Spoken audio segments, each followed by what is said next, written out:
موجودہ حکومت کے معاملات میں ایک اور معاملہ جس میں کہ انتہائی نااہلی نظر آ رہی ہے، شاید کرپشن کا بھی معاملہ ہو مگر بلا کی نااہلی کے معاملات سامنے آئے ہیں۔ اس پیٹرولیم انکوائری کمیشن کی رپورٹ کے ذریعے جس کا حکم لاہور ہائی کورٹ نے دیا اور جس کا تعلق اس بحران سے تھا جو 1 جون میں حکومت کی جانب سے پیٹرولیم مصنوعات کی قیمتوں میں بڑی کمی کے بعد پیدا ہوا تھا۔ اس دوران پاکستان میں پیٹرول کی شدید قلت ہو گئی تھی اور جب 26 جون کو حکومت نے پیٹرول مصنوعات کی قیمتوں میں 25 روپے کا اضافہ کیا، اس کے ساتھ ہی پیٹرول کمپنیز نے جو آئل مارکیٹنگ کمپنیز ہیں ان کے پمپس پہ فراوانی آ گئی پیٹرول کی، اور خیال یہ کیا گیا کہ یہ پورا بحران خاص طور پہ بنایا گیا اور اس کے بعد اس سے بہت بڑا منافع کمایا گیا۔ اسی پس منظر میں یہ کمیشن قائم کیا تھا لاہور ہائی کورٹ نے اور جس کی رپورٹ اب پیش ہو چکی ہے۔ پیٹرولیم انکوائری کمیشن کی اس رپورٹ میں ایسے بھیانک اور تباہ کن حقائق سامنے آئے ہیں جن سے ثابت ہوتا ہے کہ پیٹرولیم ڈویژن نااہلی کی دلدل ہے یا کرپشن کی آباجگاہ بن چکا ہے یا دونوں کا مجموعہ۔ ہر سال قومی خزانے کو سینکڑوں ارب روپے کا چونا لگ رہا ہے۔ پیٹرولیم انکوائری کمیشن نے اوگرا کو چلتا کرنے کی بالکل درست تجویز دی ہے۔ اس کمیشن کی رپورٹ میں اس کا محور، اس کا فوکس اوگرا کی کارکردگی ہے اور اس کارکردگی کو ہم دیکھتے ہیں اور وہ جو الزامات اس کمیشن کی رپورٹ میں سامنے آئے ہیں اس کے بعد اوگرا کے وجود کا کوئی ریزن نہیں رہتا، اس کو ہر صورت میں پیک کر دینا چاہیے۔ دلچسپ بات ہے کہ موجودہ D G oil petroleum division جو کہ اس محکمے کے سب سے اہم پوزیشن ہے، اس کے سیاہ سفید کے مالک ہے، وہ پیشے کے اعتبار سے ویٹرنری ڈاکٹر ہیں، یعنی کہ جانوروں کے ڈاکٹر ہیں۔ رپورٹ میں بتایا گیا ہے کہ پاکستان کے علاوہ جنوبی ایشیا کے تمام ممالک میں کل 20 آئل مارکیٹنگ کمپنی ہیں، جبکہ ہمارے پاکستان میں 34 آئل مارکیٹنگ کمپنیز کو کام کرنے کی اجازت دے دی گئی ہے، اور وجہ یہی بتائی جاتی ہے کہ پیٹرولیم ڈویژن میں جو فیصلہ سازی ہو رہی ہے وہ ناقص ہے، نااہلی کی بنیاد ہے یا کوئی اور وجہ ہے، اور اسی لیے ڈی جی آئل کا رول جن معاملے میں ہے جو کہ جانوروں کے ڈاکٹر ہیں، اس حوالے سے اس کمیشن کی رپورٹ میں وہ رول کافی سامنے آیا ہے۔ پاکستان کی جو 34 آئل مارکیٹنگ کمپنی ہے ان میں سے 9 کمپنیاں 98% ریٹیل سیل فروخت کرتی ہیں، گویا پاکستان کا جو پیٹرولیم پروڈکٹس کا کاروبار ہے اس کا 98% 9 آئل مارکیٹنگ کمپنیز کے پاس ہے، جبکہ 25 دیگر آئل کمپنیز جو کہ آئل مارکیٹنگ کمپنیز ہیں جن کے پاس لائسنس ہے اور اس کو اس لیے دیا گیا تھا کہ وہ اسٹوریج کی صلاحیت بڑھائے، لیکن 90% آئل کمپنی نے اس سال جنوری سے جون تک 20 دن کی ضرورت کا پیٹرول کا لازمی سٹاک تک اپنے پاس نہیں رکھا، گویا کہ لائسنس رکھا مگر اس کی جو ضروریات تھی، اس کی جو یقین، اس کے لیے جو اس لائسنس کی جو شرائط تھی ان کو پورا نہیں کیا گیا، مگر کسی نے اس کا نوٹس نہیں لیا۔ جیسے ہی قیمتیں بڑھی، یعنی کہ جب حکومت نے آئل کی قیمتیں کم کی تھی اور اس کے بعد بڑھائی، تو ایک ہفتے میں کچھ کمپنیز نے 100 دن کا پیٹرول سٹاک کر لیا۔ صاف اس میں مینوپولیشن ہوئی اور پیٹرولیم ڈویژن نے کوئی دھیان نہیں دیا۔ آئل کمپنیز نے 7 ارب روپے بٹورے اور بخوشی معمولی جرمانے دیے اور مافیاز کی کارٹلائزیشن چلتی رہی، اور اس طرح سے یہ لوٹ مار کا ایک بازار تھا جو گرم ہوا، جس میں اربوں روپے کما لیے ان آئل مارکیٹنگ کمپنیز نے۔ پیٹرولیم انکوائری کمیشن کی رپورٹ میں ثابت کیا گیا کہ آئل مارکیٹنگ کمپنیز نے غلط اعداد و شمار پیش کر کے منافع پورا کھایا، مگر پیٹرول پمپس کو سپلائی 44% کم کی گئی، اور اس دوران اوگرا اور پیٹرولیم ڈویژن نے جو ضروری کارروائی تھی وہ نہیں کی۔ تعجب کی بات یہ بھی ہے، اس کمیشن کی رپورٹ میں کہا گیا کہ پیٹرول پمپس نہ رکھنے والی آئل کمپنیز نے بھی پیٹرول امپورٹ کیا اور دوسری کمپنیز کو خلاف قانون فروخت کیا، اور یہ دھندا اور یہ اس کا پورا ریلا جو ہے وہ بھرپور انداز میں چلتا رہا، یہاں تک کہ 26 جون کو قیمتوں میں اضافے تک 80 ملین لیٹر پیٹرول والے ایک جہاز کو آف لوڈ تک نہیں کیا گیا۔ اسی رپورٹ میں کہا گیا کہ پاکستان میں 2100 سے زائد پیٹرول پمپس ہیں جو پیٹرول کی مقررہ اسٹوریج کے بغیر کام جاری رکھنے میں بلا روک ٹوک مکمل آزاد ہے، اور یہاں بھی اوگرا مکمل طور پہ ناکام ہے۔ آئل ٹینکرز کے پاس بھی مطلوبہ معیار کا لائسنس نہیں ہے۔ تمام معروف او ایم سیز کا خلاف قانون مشترکہ اسٹوریج آپریشن ہے، لیکن یہ غیر قانونی عمل ریگولیٹرز یعنی اوگرا مسلسل نظر انداز کر رہا ہے۔ رپورٹ میں کہا گیا کہ متعدد آئل کمپنیز غیر قانونی طور پہ مقررہ تعداد سے کہیں زیادہ پیٹرول پمپس چلا رہی ہیں۔ مثال کے طور پر 70 کی اجازت لی ہے اوگرا سے، مگر پیٹرول پمپس 600 سے زیادہ چلا رہے ہیں، مگر اوگرا کو اس کی پرواہ نہیں ہے۔ اسی لیے ہم سمجھتے ہیں کہ اوگرا یا تو نااہلی کا گڑھ ہے یا کرپشن کی آماج گاہ۔ اس کے ساتھ ہی ریگولیٹر ہر اضافی پمپ پر 1 لاکھ جرمانہ کر کے بری ذمہ ہو جاتا ہے، گویا کہ اونٹ کے منہ میں ایک زیرہ دے دیا جاتا ہے اور تمام دھندا چلتا رہتا ہے۔ رپورٹ کے مطابق کئی آئل مارکیٹنگ کمپنیز فیول میں ملاوٹ میں ملوث ہیں جو ایران سے ممنوعہ پیٹرول امپورٹ کرتی ہیں اور سرحدوں پر ان کا کسٹم چیک نہیں ہوتا۔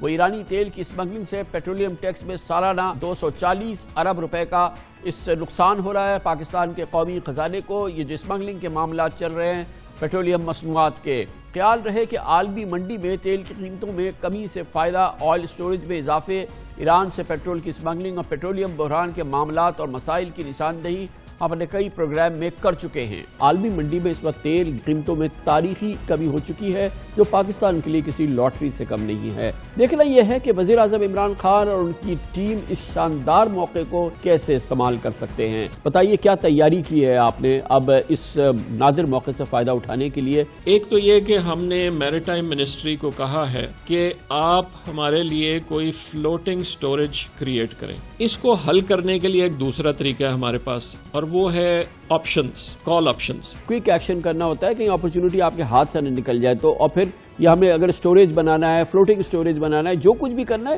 ہمیں چند دنوں میں 1-2 ہفتے کے اندر اس کو کسی جگہ پہ ٹھکانے لگانا چاہیے۔ میں آپ کو یہ تسلی دلانا چاہتا ہوں کہ اگلے ہفتے، 2 ہفتے، میکسیمم 3 ہفتے میں فائنانس ڈپارٹمنٹ اس کو ان پلیس کر دے گا۔ پاکستان میں بدترین پیٹرولیم بحران دیکھا، پیٹرولیم کی پروڈکٹس کی شدید قلت ہوئی، اس طرح سے پیٹرولیم کے معاملات کو ڈیل کیا حکومت کی منسٹری آف پیٹرولیم نے، وہ یقیناً حکومت کی نااہلی کے حوالے سے ایک سب سے بڑی مثال بن گئی ہے۔ بلوچستان میں سالانہ کہا جاتا ہے اربوں روپے کی ایرانی تیل کی اسمگلنگ ہے اور اس کی خبریں مسلسل سامنے آتی رہتی ہیں۔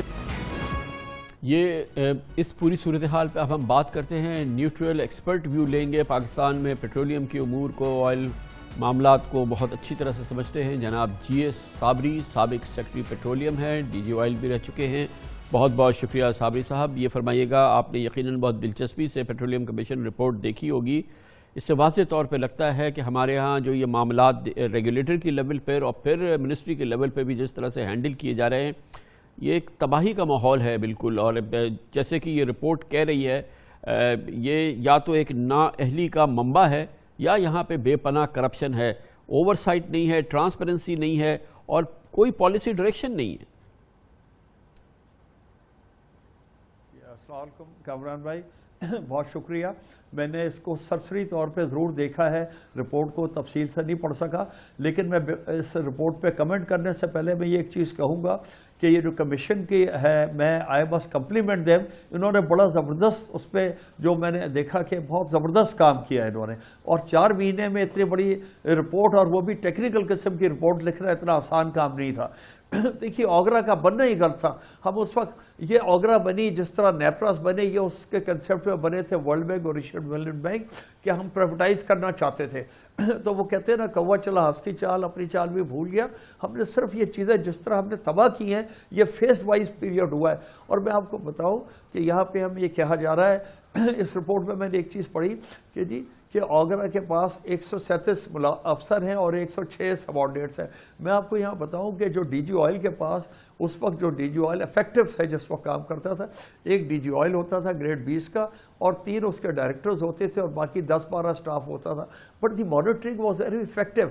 اب دیکھیے اوگرا میں کیا ہو رہا ہے، مجھے اصل میں اچھا نہیں لگتا کہ میں اپنے کولیگس کے لیے جو چھوٹے میرے بھائی یا بچے ہیں یا ان کے میں بولوں، اس لیے میں اس کے اوپر نہیں دیکھیں، یہ تو کوئی صابری صاحب مناسب بات نہیں ہے، یہ قومی اہمیت کی باتیں ہیں، اس میں کولیگز بھائی یا بچے اگر انہوں نے زیادتی کی ہے تو اس کو ہمیں پوائنٹ آؤٹ کرنا چاہیے، اور ہم اس وقت جو ہے یہ کہ نیشنل سروس ہے، ہمیں ان چیزوں کو ہائی لائٹ کرنا چاہیے کہ یہ جو اس رپورٹ میں چیزیں سامنے آئی ہیں یہ تو کمپلیٹ ڈیزاسٹر کی پکچر پورٹریٹ کر رہی ہیں ہمارے پورے پیٹرولیم کے معاملات میں۔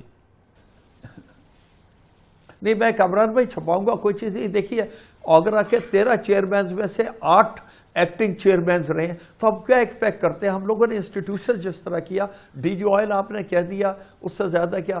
دیکھیے پہلے ڈی جی آئل سارا کنٹرول کرتا تھا, مینیج کرتا تھا ریگولیٹڈ انوائرمنٹ میں. اب کمپنیاں جو ہے, معاف کیجیے آپ نے 34 کا ہے, اس کے علاوہ جو ڈیفنٹ کمپنیز اور 66 O M Cs oil marketing companies کا لائسنس ایشو کی ہے. اب اوگرا یہ دیکھیں کہ بھئی کیا چیزیں کیا نہیں, اس کے اوپر کچھ 350 آپ یہ دیکھیں کہ انہوں نے اسی رپورٹ میں جو لکھا ہوا ہے کہ انہوں نے ٹرمینلز بند کی ہیں. تو یہ ساری چیزیں جو ہیں یہ ٹوٹل مس مینجمنٹ ہے. اور نیچرلی مافیا آئل کمپنیز کا مافیا تو اتنا اسٹرانگ ہے, آج سے نہیں ہمیشہ سے رہا ہے. بٹ یہ کہ ہمیں وہ چیک کرنا چاہیے کہ جو ریگولیٹر ہے, اس وقت ڈی جی آئل ریگولیٹر تھا, اب اوگرا ریگولیٹر ہے. تو اس میں صابری صاحب جو ریگولیٹر کا کام ہے یقیناً اس کا بڑا کلیدی کردار ہے, لیکن یہ ساری چیزیں ایکسپوز ہوئی جب کہ حکومت نے آئل پرائسز اب گلوبل مارکیٹ میں, انٹرنیشنل مارکیٹ میں جب وہ سنک کری, تو پاکستان میں اس کا فائدہ دینے کے لیے حکومت نے ایک بڑا سبسٹینشیل آئل پرائسز میں کمی کی, جس کے بعد آل آف اے سڈن جو ہے وہ ایک بہت بڑی تعداد میں او ایم سیز نے پیٹرول غائب کر دیا, ان کے پمپس ڈرائی ہو گئے, لوگوں کے لیے ایک مصیبت کھڑی ہو گئی. اس کے بعد جیسی پرائسز بڑی ایک دم فلڈ ہو گیا آئل, اور اس دوران میسو مینیپولیشن ہوئی اور لوگوں کو رپ آف کیا گیا, اور ہمارا پورا سسٹم جو ہے وہ اس کو دیکھتا رہا. بنیادی ذمہ داری تو یقیناً اوگرا کی تھی, مگر پیٹرولیم ڈویژن کو بھی تو اپنے کام کرنے تھے. اس میں کوئی شک کی بات ہی نہیں ہے, نہ دو رائے ہیں کہ اس میں مینوپولیشن بالکل ہوئی ہے, غلط مینجمنٹ کیا ہے انہوں نے, اور مس مینجمنٹ جس کو کہیں. اور یہ پروڈکٹ ریویو میٹنگ ساری ڈی جی آئل کرتے ہیں. ہر وقت لانگ ٹرم پلاننگ جو ہوتی ہے, امپورٹس ہوتا ہے, یہ ایک سال, میں نے کئی مرتبہ پہلے بھی عرض کی کہ ایک سال پہلے سے شروع ہوتا ہے اور پھر ٹرپ ڈاؤن ہوتا جاتا ہے 3 مہینے اور پھر آخر میں 1 مہینے. اور پریورٹیز جو ہیں یہ فکس کرتے ہیں برننگ کی. ای سی سی کی اپروولس تھی کہ بھئی آئل مارکیٹنگ کمپنیز کو پہلی پیٹرولیم پروڈکٹس کو پہلے پریورٹی ہوگی. تو یہ آٹومیٹکلی اس طرف فلو کرنا چاہیے. بٹ ہمارے پاس جو ریگولیٹرز ہیں یا